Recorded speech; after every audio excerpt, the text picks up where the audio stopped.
नमस्कार, आप देख रहे हैं स्पेशल रिपोर्ट। मैं हूं आपके साथ यशी शुक्ला। सबसे पहले स्पेशल रिपोर्ट में हम बात करेंगे मराठा आंदोलन पर विराम। आखिरकार मराठा आरक्षण के मुद्दे पर एकनाथ शिंदे सरकार ने कार्यकर्ता मनोज जरांगे की मांगों को मान लिया है। आंदोलन के अगवाकार मनोज जरांगे ने कहा कि मुख्यमंत्री एकनाथ शिंदे ने अच्छा काम किया, हमारा विरोध अब खत्म हुआ, हमारा अनुरोध स्वीकार कर लिया गया है, हम सरकार का पत्र स्वीकार करेंगे। आपको बता दें कि महाराष्ट्र के मुख्यमंत्री एकनाथ शिंदे ने शुक्रवार रात मराठा आरक्षण को लेकर आंदोलन कर रहे कार्यकर्ता मनोज जरांगे के पास उनकी विभिन्न मांगों के संबंध में एक मसौदा अध्यादेश भेजा था। मुख्यमंत्री कार्यालय में एक बयान में कहा गया कि शिंदे ने मांगों पर चर्चा करने के लिए अधिकारियों के साथ बैठक की और बाद में कार्यकर्ता से मिलने के लिए एक प्रतिनिधि मंडल मसौदा अध्यादेश के साथ भेजा गया। जरांगे हजारों समर्थकों के साथ पड़ोस के नवी मुंबई में डेरा डाले हुए थे। प्रतिनिधि मंडल में सामाजिक न्याय विभाग के सचिव सुमंत भांगे, औरंगाबाद मंडली मधुकर, मुख्यमंत्री सचिव, अन्य लोग शामिल रहे। समाधान निकालने में सफलता मिल गई है। क्या रहा मराठा आंदोलन 32 का सालों का सफर, देखिए रिपोर्ट में।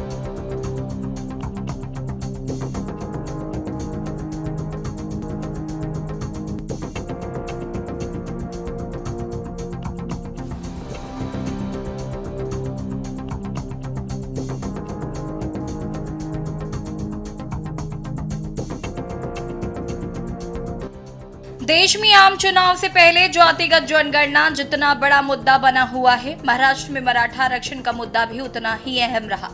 अभी कुछ दिन पहले ही मराठा आरक्षण के मुद्दे को केंद्र में लाने वाले एक्टिविस्ट मनोज जरांगे ने सीएम एकनाथ शिंदे से कहा था कि राज्य सरकार अगर 24 अक्टूबर तक मराठा समुदाय के लोगों को सरकारी नौकरी और शिक्षा में कोटा देने में विफल रहती है तो वो 25 अक्टूबर से अपनी भूख हड़ताल फिर से शुरू करेंगे। इस बार या तो उनकी शव यात्रा निकलेगी या समुदाय की जीत का जश्न मनेगा। मनोज जरांगे के इस बयान के बाद 19 अक्टूबर को मराठा आरक्षण कार्यकर्ता सुशील कावले का शव मुंबई के बांद्रा इलाके में एक फ्लाईओवर के किनारे लाइट के खंभे से लटका हुआ मिला था।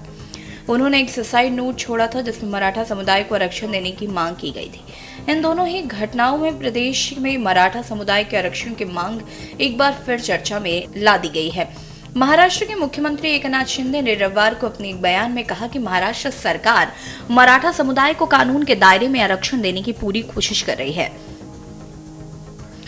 शिंदे ने मराठा समुदाय के युवाओं से आत्महत्या जैसे कदम नहीं उठाने का भी आग्रह किया था। शिंदे ने पत्रकारों से बात करते हुए कहा था कि ऐसे कदम उठाने से पहले अपने माता पिता, परिवार, रिश्तेदारों, बच्चों और दोस्तों के बारे में जरूर सोचे। मनोज जरांगे ने पहले दिन में घोषणा की थी कि अगर सरकार ने रात तक उनकी मांगे पूरी नहीं की तो शनिवार को मुंबई की ओर कूच कर देंगे और भूख हड़ताल पर बैठेंगे। जरांगे की मांग थी कि मराठा समुदाय के लोगों के लिए ओबीसी के तहत सरकारी नौकरी और शिक्षा में आरक्षण की मांग को लेकर प्रदर्शन कर रहे हैं। मनोज जरांगे की पहली मांग थी कि मराठा समुदाय को फुल प्रूफ आरक्षण मिले। जब तक सभी मराठाओं को आरक्षण का लाभ नहीं मिलेगा तब तक वो अपने घर नहीं जाएंगे। इसके अलावा जरांगे की मांग थी कि आरक्षण आंदोलनकारियों के खिलाफ दर्ज अपराधों को रद्द करने के लिए एक तारीख तय हो। जरांगे ने यह भी मांग रखी कि महाराष्ट्र सरकार मराठा समुदाय के आर्थिक और सामाजिक पिछड़ेपन के सर्वेक्षण के लिए राशि दें और कई टीमें बनाए। मराठों के कुनबी जाति प्रमाण पत्र देने वाला एक सरकारी आदेश पारित किया जाना चाहिए और महाराष्ट्र शब्द जरूर शामिल होना चाहिए।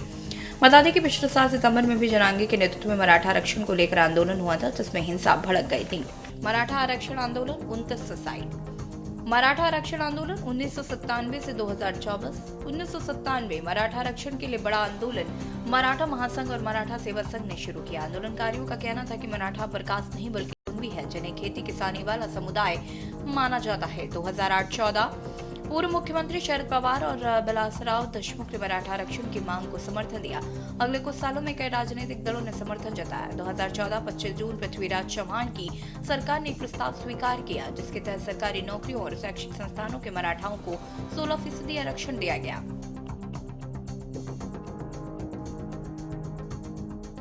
14 नवंबर 2014 बॉम्बे हाईकोर्ट ने मराठाओं को 16% आरक्षण देने वाले फैसले पर रोक लगा दी। 2017-18 जून 2017 महाराष्ट्र सरकार ने मराठा समुदाय के शिक्षण, एजुकेशन और फाइनेंशियल स्टेट्स की स्टडी के लिए एक स्टेट बैकवर्ड क्लास कमीशन का गठन किया।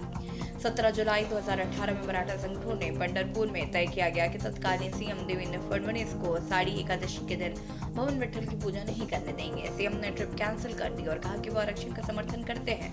30 नवंबर 2018 स्टेट बैकवर्ड क्लास कमीशन की रिपोर्ट के आधार पर महाराष्ट्र विधानसभा में मराठा समुदाय को 16% आरक्षण का प्रस्ताव पारित हो गया। 3 दिसंबर 2018 इस कानून को बॉम्बे हाई कोर्ट में चुनौती दी गई क्योंकि ये सुप्रीम कोर्ट के उस फैसले का उल्लंघन था जिसके मुताबिक किसी राज्य में 50% से ज्यादा रिजर्वेशन नहीं दिया जा सकता। 2019 21 27 जून 2019 बॉम्बे हाई कोर्ट ने मराठाओं को आरक्षण देने वाले कानून की संवैधानिक वैलिडिटी पर रोक लगा दी। उन्होंने इसे 16% से घटाकर 12% करने का सुझाव दिया। 5 मई 2019 सुप्रीम कोर्ट में 5 जजों की खंडपीठ ने मराठा रिजर्वेशन को असंवैधानिक करार दिया। 2023 29 अगस्त मनोज जरांगे ने महाराष्ट्र के जनाना में 14 सितंबर तक भूख हड़ताल की। 25 अक्टूबर जरांगे ने फिर अनशन शुरू किया और सरकार को 40 दिन का अल्टीमेटम दिया। 2 नवंबर सीएम एकनाथ शिंदे ने मराठाओं को स्थायी आरक्षण का वादा किया। जरांगे ने हड़ताल खत्म की। 2024 जरांगे ने सरकार को 2 जनवरी तक का समय दिया था। 20 जनवरी से विरोध मार्च शुरू किया। 27 जनवरी को शिंदे ने जरांगे को आरक्षण के अध्यादेश की कॉपी दी। जूस पिलाकर 1 दिन का उपवास खुलाया। दुबला पतला शरीर, भूख हड़ताल और मराठा आंदोलन से हिला दी गई महाराष्ट्र की सरकार। आखिर कौन है मनोज जरांगे? मनोज जरांगे जिनके एक हुंकार में लाखों की भीड़ सड़क पर उतर आती। मनोज जरांगे के चर्चा में आने की शुरुआत होती महाराष्ट्र के जलाना में। मराठा आरक्षण आंदोलन के दिनों में से शुरुआत हुई। आंदोलन हिंसक हो गया और जमकर लाठीचार्ज हुआ। लाठीचार्ज में कई लोग घायल हो गए। अंबाड़ तहसील में धोले सेलापुर रोड पर अंतरावली सराथी गांव में हिंसक भीड़ ने तितर बितर करने के लिए पुलिस ने लाठीचार्ज करना पड़ा। आंसू गैस के गोले छोड़े गए। मराठाओं पर लाठीचार्ज को लेकर सियासत तेज हो गई। विपक्ष ने शिंदे, पवार और फडणवीस की सरकार को निशाने पर लिया। जिस पर हमले शुरू हो गए। आखिरकार महाराष्ट्र के उप मुख्यमंत्री देवेंद्र फडणवीस को लाठीचार्ज के मामले में माफी मांगनी पड़ी थी। इस पूरे घटनाक्रम में एक नाम खूब चर्चा में आया, वो था मनोज जरांगे। मनोज जरांगे ही मराठा समुदाय के लिए आरक्षण की मांग कर रहे प्रदर्शनकारियों का नेतृत्व कर रहे थे। जानते एक नजर मनोज जरांगे को। 42 वर्षीय मनोज जरांगे पाचिल मूलतः महाराष्ट्र के बीट के रहने वाले हैं। यहाँ छोटे से गांव मातोरी गांव में उनका जन्म हुआ। आजीविका के लिए वो बीट से जलाना के अंबाद आए।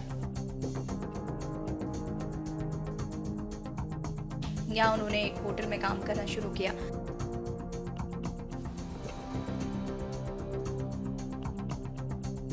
तकरीबन 20 साल पहले सूखे से त्रस्त होकर बीट छोड़ दी।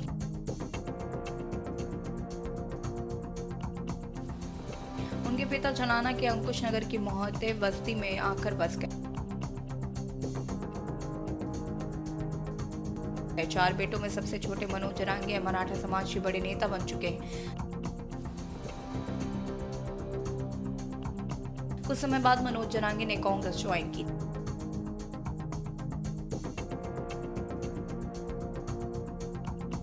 कांग्रेस के एक छोटे से कार्यकर्ता महज थे।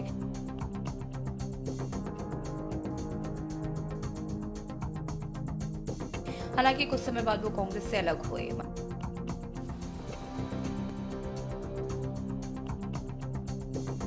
मनोज जरांगे देखने में बहुत दुबले पतले हैं।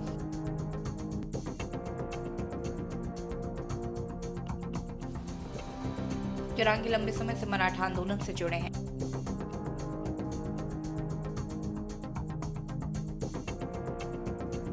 उन्होंने 2010 में 12वीं पास कर बाद की पढ़ाई छोड़ दी। पढ़ाई छोड़कर मराठा आंदोलन से जुड़ गए।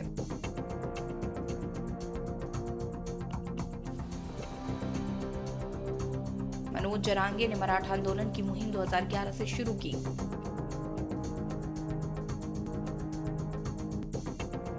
2023 में अब तक उन्होंने 30 से ज्यादा बार आंदोलन किया है।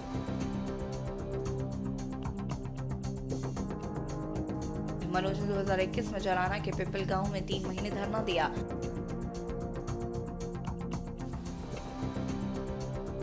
मनोज जरांगे को आरक्षण आंदोलन का बड़ा चेहरा माना जाता है।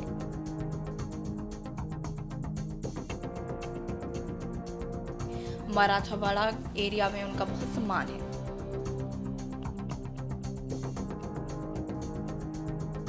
तो 2016-18 तक जालना के आंदोलन का नेतृत्व भी मनोज ने ही किया था। मनोज जरांगे के परिवार में उनके माता पिता, पत्नी, 3 भाई और 4 बच्चे हैं।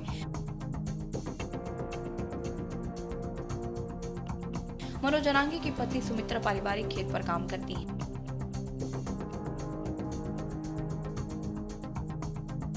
मनोज की पारिवारिक आर्थिक स्थिति बहुत अच्छी नहीं है।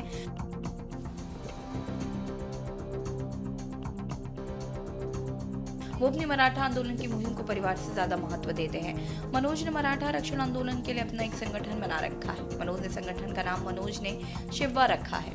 मनोज के पास महज 4 एकड़ पैतृक जमीन थी। आंदोलन के लिए उन्होंने 4 एकड़ में 2 एकड़ जमीन भी बेच दी।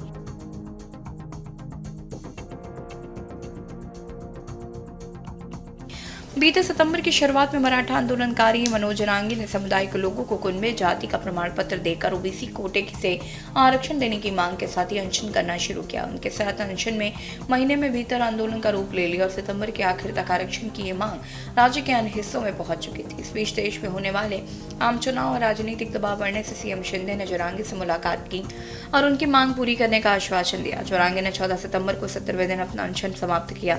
जरांगी ने उस वक्त आरक्षण लागू करने के लिए कदम उठाने के लिए शिंदे सरकार को 40 दिन की समय दिया था। 24 अक्टूबर यानी जरांगे का दिया 40 दिन का अल्टीमेटम खत्म होने वाला था। इसको देखते हुए जरांगे ने एक बयान देते हुए कहा था कि अगर राज्य सरकार सरकारी नौकरियों और शिक्षा में कोटा देने में विफल रही तो 24 तारीख को मेरी शव यात्रा निकलेगी। जरांगे ने इस यात्रा के बयान के अलावा 19 अक्टूबर को एक और कार्यकर्ता ने आत्महत्या की थी, जिससे आरक्षण का ये मुद्दा फिर गर्मा गया।